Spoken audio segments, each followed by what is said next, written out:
Chapter 36.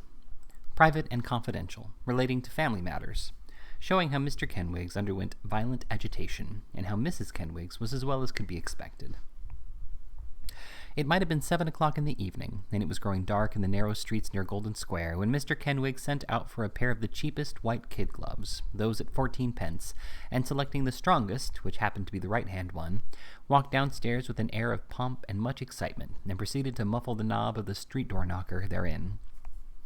Having executed this task with great nicety, Mr. Kenwigs pulled the door to after him, and just stepped across the road to try the effect from the opposite side of the street.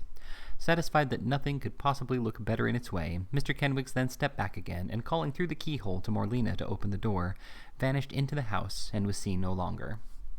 Now, considered as an abstract circumstance, there was no more obvious cause or reason why Mr. Kenwigs should take the trouble of muffling this particular knocker, than there would have been for his muffling the knocker of any nobleman or gentleman resident 10 miles off, because, for the greater convenience of the numerous lodgers, the street door always stood wide open, and the knocker was never used at all. The first floor, the second floor, and the third floor had each a bell of its own. As to the attics, no one ever called on them, and if anybody wanted the parlors, they were close at hand, and all he had to do was walk straight into them, while the kitchen had a separate entrance down the area steps. As a question of mere necessity and usefulness, therefore, this muffling of the knocker was thoroughly incomprehensible. But knockers may be muffled for other purposes than those of mere utilitarianism, as, in the present instance, was clearly shown. There are certain polite forms and ceremonies which must be observed in civilized life, or mankind relapse into their original barbarism. No genteel lady was ever yet confined. Indeed, no genteel confinement can possibly take place without the accompanying symbol of a muffled knocker. Mrs. Kenwigs was a lady of some pretensions to gentility. Mrs. Kenwigs was confined, and therefore Mr. Kenwigs tied up the silent knocker on the premises in a white kid glove. "I'm not quite certain, neither," said Mr. Kenwigs, arranging his shirt collar and walking slowly upstairs, "whether, as it's a boy, I won't have it in the papers." Pondering upon the advisability of this step and the sensation it was likely to create in the neighborhood, Mr. Kenwigs betook himself to the sitting-room, where various extremely diminutive articles of clothing were airing on a horse before the fire, and Mr. Lumby the doctor was dandling the baby, that is, the old baby, not the new one. "It's a fine boy, Mr. Kenwigs," said Mr. Lumby the doctor. "You consider him a fine boy, do you, sir?" returned Mr. Kenwigs. "It's the finest boy I ever saw in all my life," said the doctor. "I never saw such a baby." It is a pleasant thing to reflect upon, and furnishes a complete answer to those who contend for the gradual degeneration of the human species, that every baby born into the world is a finer one than the last. "I never saw such a baby," said Mr. Lumby the doctor. "Morlina was a fine baby," remarked Mr. Kenwigs, as if this were rather an attack by implication upon the family. "They were all fine babies," said Mr. Lumby, and Mr. Lumby went on nursing the baby with a thoughtful look. Whether he was considering under what head he could best charge the nursing in the bill was best known to himself. During this short conversation, Miss Morlina, as the eldest of the family, and natural representative of her mother during her indisposition, had been hustling and slapping the 3 younger Miss Kenwigses, without intermission, which considerate and affectionate conduct brought tears into the eyes of Mr. Kenwigs, and caused him to declare that, in understanding and behavior, that child was a woman. "She will be a treasure to the man she marries, sir," said Mr. Kenwigs, half aside. "I think she'll marry above her station, Mr. Lumby." "I shouldn't wonder at all," replied the doctor. "You never see her dance, sir, did you?" asked Mr. Kenwigs. The doctor shook his head. "Aye," said Mr. Kenwigs, as though he pitied him from his heart. "Then you don't know what she's capable of." All this time there had been a great whisking in and out of the other room. The door had been opened and shut very softly about 20 times a minute, for it was necessary to keep Mrs. Kenwigs quiet, and the baby had been exhibited to a score or 2 of deputations from a select body of female friends, who had assembled in the passage and about the street door to discuss the event in all its bearings. Indeed, the excitement extended itself over the whole street, and groups of ladies might be seen standing at the doors, some in the interesting condition in which Mrs. Kenwigs had last appeared in public, relating their experiences of similar occurrences. Some few acquired great credit from having prophesied the day before yesterday exactly when it would come to pass. Others again related how they had guessed what it was directly they saw Mr. Kenwigs turn pale and run up the street as hard as ever he could go. Some said one thing and some another, but all talked together and all agreed upon 2 points. First, that it was very meritorious and highly praiseworthy in Mrs. Kenwigs to do as she had done, and secondly, that there never was such a skillful and scientific doctor as that Dr. Lumby.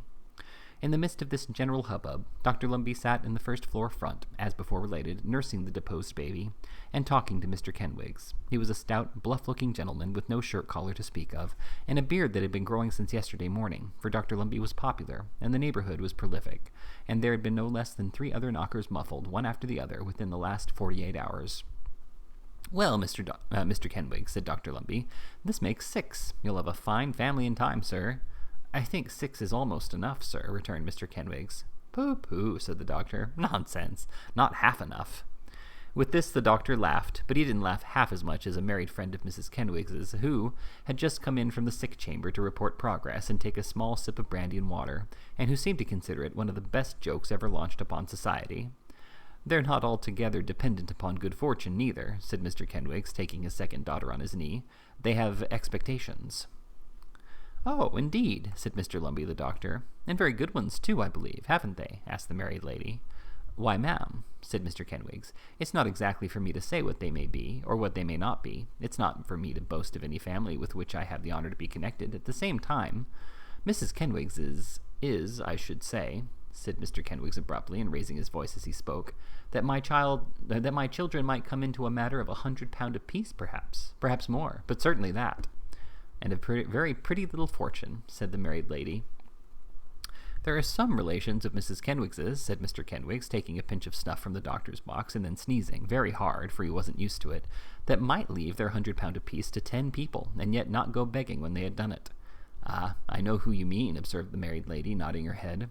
I made mention of no names, and I wish to make mention of no names," said Mr. Kenwigs with a portentous look. "Many of my friends have met a relation of Mrs. Kenwigs's in this very room, as would do honor to any company. That's all."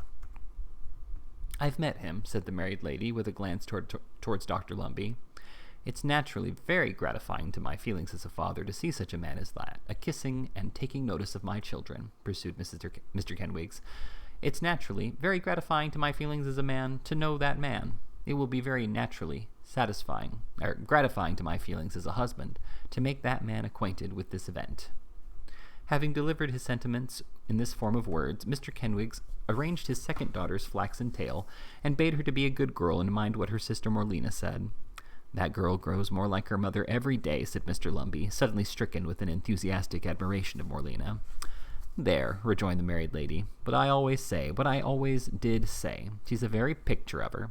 Having thus directed the general attention to the young lady in question, the married lady embraced the opportunity of taking another sip of the brandy and water, and a pretty long sip, too. "Yes, there is a likeness," said Mr. Kenwigs after some reflection, "but such a woman as Mrs. Kenwigs was, before she was married. Good gracious, such a woman."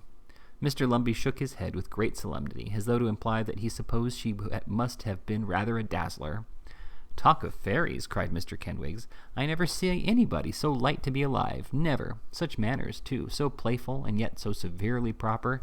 As for her figure, it isn't generally known," said Mr. Kenwigs, dropping his voice, "but her figure was such at that time that the sign of the Britannia over in the Holloway Road was painted from it."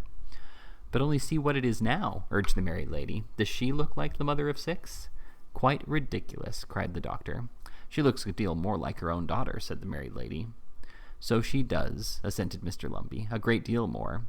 Mr. Kenwigs was about to make some further observations, most probably in confirmation of this opinion, when another married lady, who had looked in to keep up Mrs. Kenwigs's spirits and help to clear off anything in the eating and drinking way that might be going about, put in her head to announce that she had just been down to answer the bell, and that there was a gentleman at the door who wanted to see Mr. Kenwigs most particular.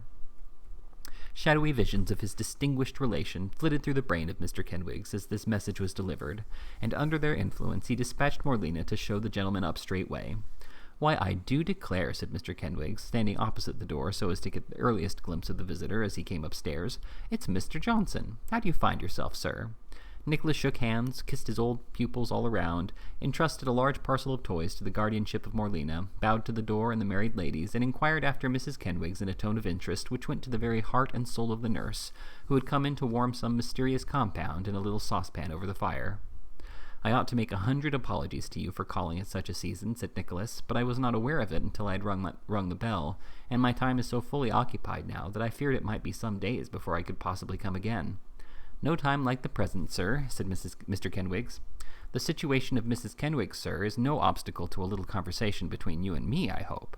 "You are very good," said Nicholas. At this juncture, proclamation was made by another married lady that the baby had begun to eat like anything, whereupon the two married ladies already mentioned rushed tumultuously into the bedroom to behold him in the act. "The fact is," resumed Nicholas, "that before I left the country, where I have been for some time past, I undertook to deliver a message to you."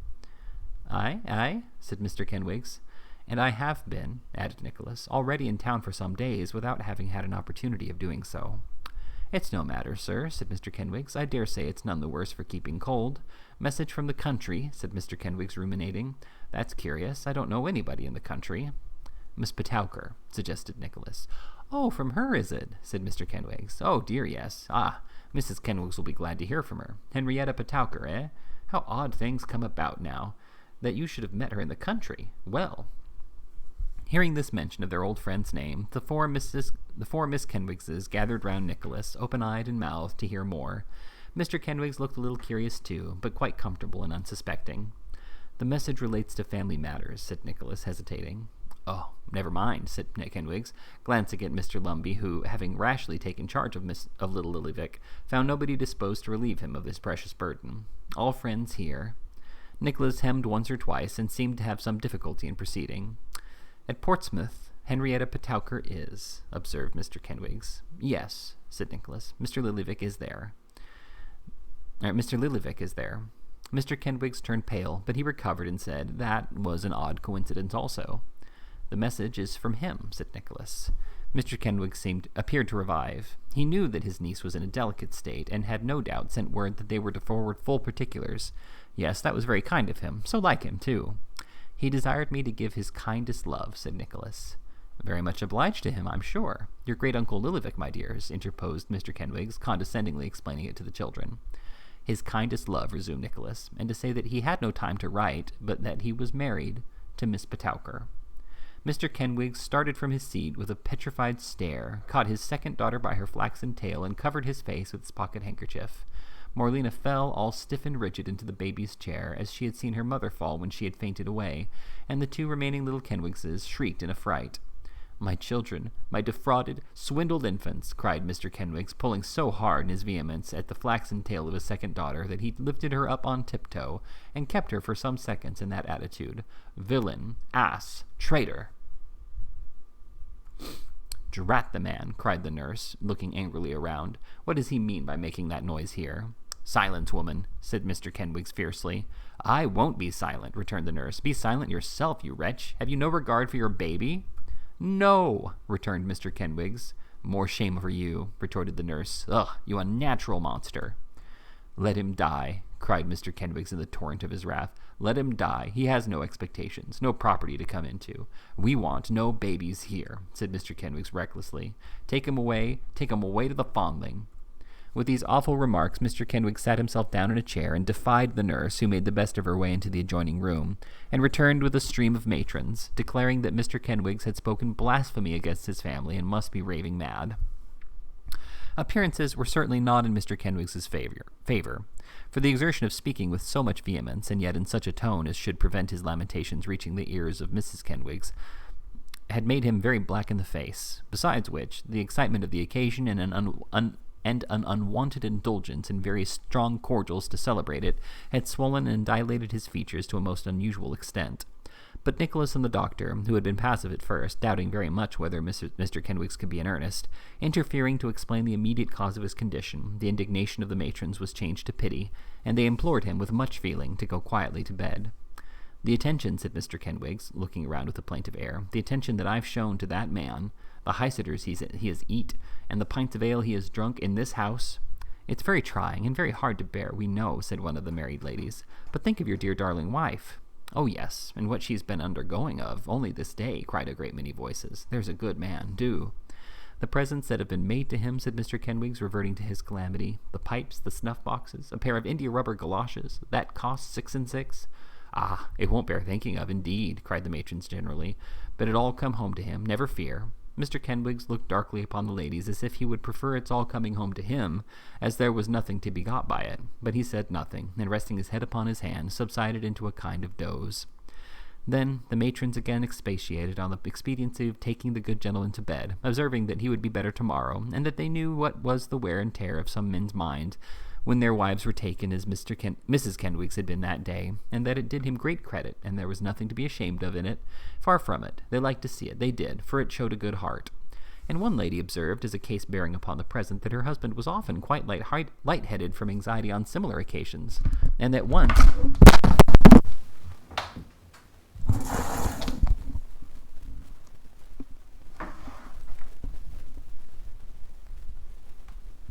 Excuse me.